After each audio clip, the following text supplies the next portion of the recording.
Ayan, ano naman tayo?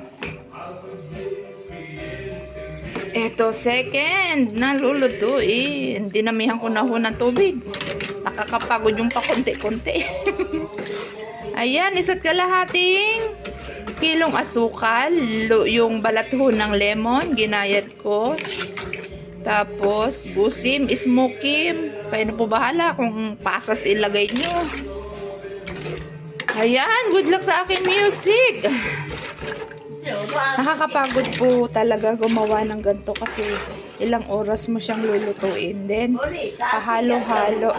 Ken. Ayan. Maliliit lang ho yung ano na yan. Carrots. Ano pa bang nilagay ko? Isang lemon. Odlo, Ima, odlo. Ayan, ganyan lang ho. Mamaya ulit pag finished product na. Nakakapagod mag-video.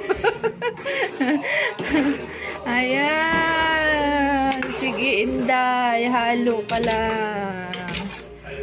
Ayan, yung pinaglutuan ho nung talukap ng pakwan, doon na lang din. Wag ko na daw hong hugasan kasi parehas lang din naman.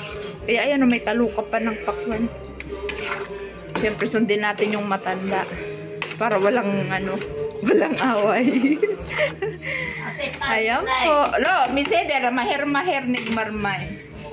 Ayan, salamat po. Thank you for watching. Maya ulit.